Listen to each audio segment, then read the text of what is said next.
What is happening, everybody? My name is Lula Odiba. Put everything at the Divas. Welcome to Tagged Online. I'm not hanging out by myself today. I have Tebogo Tekisho, also known as ProVerb. And if you don't know, he's an entertainer, a published author, and also an entrepreneur. Thank you so much for your time. Thank you. Good to be here. I am ProVerb, and this is Tagged Online.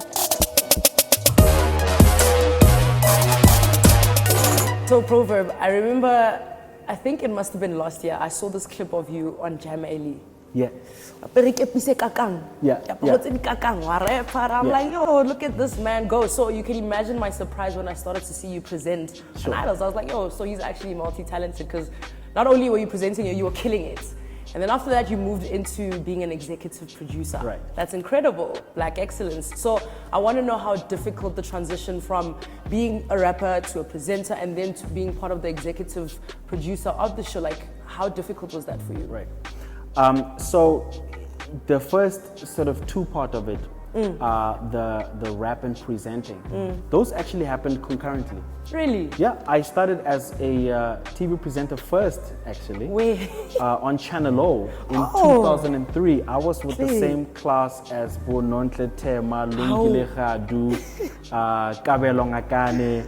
So I'm from that generation. And then the music career only took off in 2005 when I released my debut album. So those two happened concurrently, all right? But the big jump was when I got into executive production and I became a co-owner of the production company, Sick Entertainment. That was now a conscious move to say, I recognized very early on that the lifespan of an entertainer and the guy in front of the camera is very short-lived and can be very short-lived. And so to sort of broaden my set of skills, my horizon, I decided to then venture into ownership as well and get into business. That's why I consider myself an entrepreneur. That is incredible. What is the appeal to the South African Idols? I mean, year after year, season after season, you guys get a ton of views. What do you think the appeal is? I think everyone loves to witness that life story of seeing an ordinary person with massive talent being unearthed, going on to achieve massive success. I think we all love that arc. It's the same reason we love movies, we love books. It's just because you love to see the underdog go on and do well. So you've been on Idols for quite some time? 12 years. Damn, man. Over a decade? That's crazy. Over a decade. Which season has been your favorite? You know, it's difficult to pin it down to one, if I'm being honest with you, but I think 2 seasons ago we had a young winner, Younger. And the only reason that always sticks to my mind is because with her winnings, she went on and she built her mama house. And for me, that sentimental connection of it all gives it so much purpose. And it's a nice reminder of why we are doing this. It's not just to inject the industry with fresh talent, but to change lives. I love that. You have quite a busy plate. Like you have a demanding life. You're all over the place in a very good way. Like how do you? And I'm a student. You're a student. I saw on social media that you're studying. What are you actually studying? So right now I'm pursuing my BBA with Regenesis Business School. I have a long-term goal of pursuing my MBA. May I just add this? Please do. I wish I had studied earlier on in my life. Because? Because I think it would have served me better in the long term. I think I was a little bit short-sighted in that I was chasing my interests and interests only. But I think had I been thinking broader from the beginning, and no one says put the interest on hold. We're saying while you're pursuing what you love, also pursue what's going to serve you beyond what you love, when it reaches its sell-by date. When would you say was that moment when you had your breakthrough? I know that like in 2005 you were presenting and rapping and that started to, was it in that year where you felt like people anywhere in this country would know your face and recognize that voice of yours? It's so interesting how we define breakthrough. For me, what is my big moment was I was working as a student advisor / a part-time lecturer for sound engineering students. And I had been sending my demo to YFM. This is in 2003. Okay, demo of? Technical production. Okay. Because that's what I studied, sound engineering first. And I remember being at Balfour Park and getting a call from DJ Fresh and immediately recognizing that thunderous, that godlike voice, right? that for me is a pinnacle moment because that changed everything, and I believe that was the beginnings of what was to be my life and my career. Interesting that you mentioned that, because I too have an experience with DJ Fresh. When I was in the 11th grade, we had this thing called career shadowing, and I already knew that I wanted to do radio. So I went to go shadow him for 2 days, and I think 3-4 years after that I made it to Y. Oh, there you currently go. a presenter there. So. Well, there you go. Greatness, man. What can I say, man? Yeah. So I wanted to know about your time management. Yeah. Like, how do you manage school, your family, all these things, these other things that you do with Ajlan? You know, I love that question because I get asked it pretty often, more often than you would probably believe. Yeah. But I think if we do anything, one thing at a time, we can achieve so much. So I'm old school in that I keep a physical diary. And in my diary, I literally have to-do lists, and I just allocate the time for them. If you say you need me here from 8 o'clock to 2 o'clock, I put that down. But in that time, I'm doing nothing else. I try not to be distracted, not have my mind on anything else. If I'm engaging with you, I'm here, we are doing this. But as soon as we're done and I have board meeting to attend, I am present, I'm doing only that. If we have idols on the weekend, I'm reading my scripts, I'm prepping, I'm delivering that show to the best of my ability, and that's it. And it's only when you look back at your week, at your month, at your year, at your decade, that you realize how much you've been able to amass. But truth is, it all happened one at a time. Wow. Considering how large a production the show actually is, how important is a show like Idol South Africa for employing industry professionals? For sure. You know what? I think our industry has been particularly hardest knocked by, the outbreak of COVID-19 and the subsequent lockdown. But it's also highlighted how little work there is for, folks like us in the industry. So to still have productions like SA Idols being able to continue, even though we had to modify a few elements and do the auditions online, I think it's very important, not only for the industry as a whole, but also from the consumers and the end users' point of view as well. There's always riveting content, there's always new content for the industry, the music industry that is, there's always young blood coming in, but also for the youngsters who are at the very corners of the country, they're now getting an opportunity to really flourish as well. So it benefits many. I'm enjoying picking your brain, and this is why this next question, I'm keen to hearing what you're going to say. So mental health has never been as highlighted as it is these days, right? What good mental habits do you wish you had growing up? As a young artist, what would you give in terms of advice to other young artists in terms of like being healthy with your mind?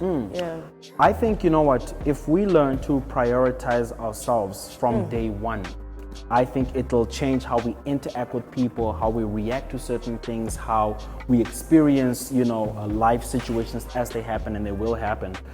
If you know that you are of value, you prioritize yourself, you know who you are, you love yourself, man, I feel like that, even though it sounds overly simplified, but that is a solution for so many things. I look back at my own sort of life and I say, if only I had prioritized myself in that situation, it may not have panned out that way, or I may have reacted differently to it. So if I were to sort of reduce it to one piece of advice, it would be that. Just to say, prioritize yourself, recognize your self-value, and once you do that, you will sort of interact with the world differently. Yeah. So you are multifaceted, as we've discovered in this conversation. Am I? I You feel really like are, man. I feel like I do the same thing on different platforms, but go on. Stop, okay? So it's Adintotiringata, which is really super dope, man. Right. Been in the industry how long? I always pin it to about 20 years. So it's 2 decades in the industry. What has been the hardest lesson that you had to learn?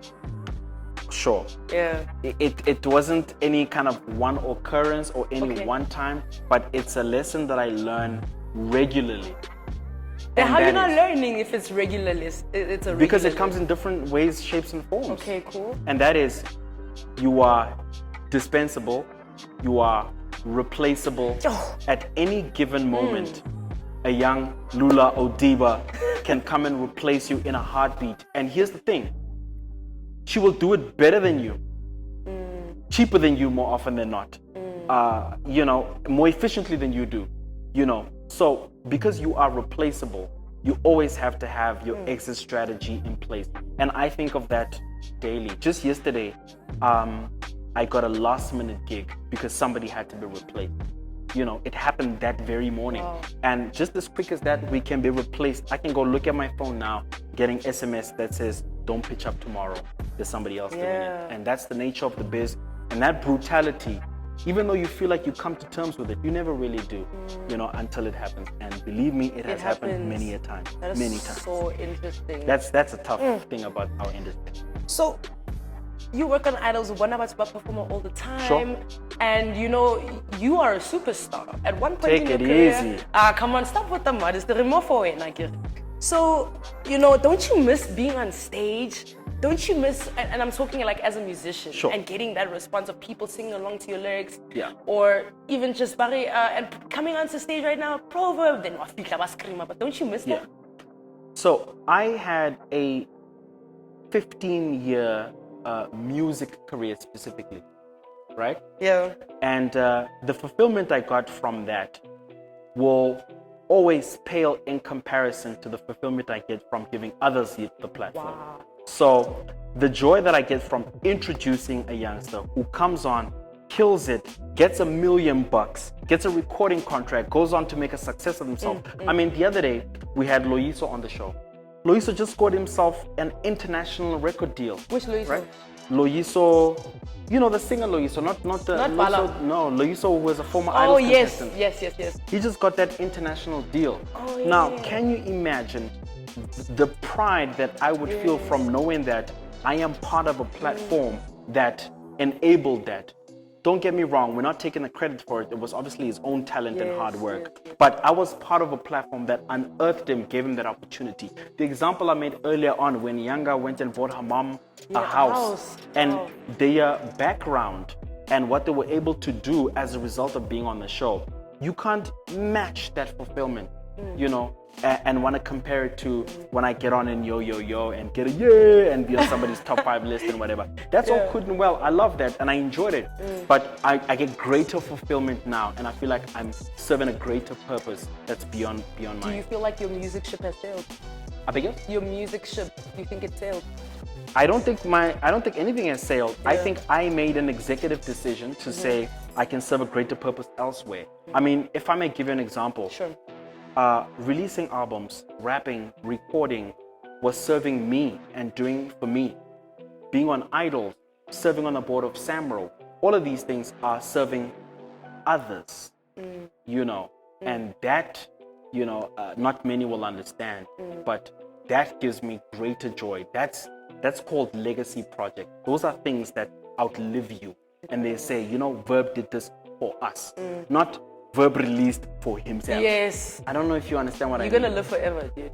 So Yeah. I'm also at the age where that's what matters most, to say your shine is only, you know, of this much value. But if your shine can shine on others, you see how earlier on we both had stories about DJ Fresh. Yes. That's legacy right there. If yeah. you are spoken about in a room where you enabled opportunity for others, that right there is meaningful legacy. Not, did you hear number 16? Yo. I don't know, just my thoughts. I don't know if anyone here told you. You look very nice. Oh, thank you so much. Umuhle. Oh, Ucho. Thank you, Monica. I mean, I've got nothing on you in terms of swag, No, but forget it. But thank you. More? Forget it. So after over a decade on the show Idols, right? Yeah. What else is there that you still wish to achieve on South African Idols? Oh my gosh, that's such a great question. Yeah. I honestly feel like we've achieved the impossible, you know, in that we have injected so much new talent into the industry. We have unearthed so much and given an opportunity to youngsters who wouldn't otherwise have access. In terms of records, I think we've broken many of them, from a viewership point of view, to a votes point of view, to revenue point of view, to a sponsorship point of view. I think we've achieved all sorts of great things. I think we are at a point where it may not necessarily be anything new we want to achieve, but rather to achieve consistency, you know, because we compete very well with the international market from a quality point of view. Yeah. And gone are the days of aspiring to compete with the international, but I think rather to benchmark our own standard and to replicate it consistently. Love that. Man, this is where we're going to leave it. Congratulations on all your success thus far, and I wish you all the best. Okay? Thank you so much, and thank you. This was lots of fun. I wish you all the success, and let's do this again soon. Yes, sir. And my name is Lula Odiba. Put everything after the divas and the dollars, because baby, you know we all about this money. This is Tagged Online. Yes, sir.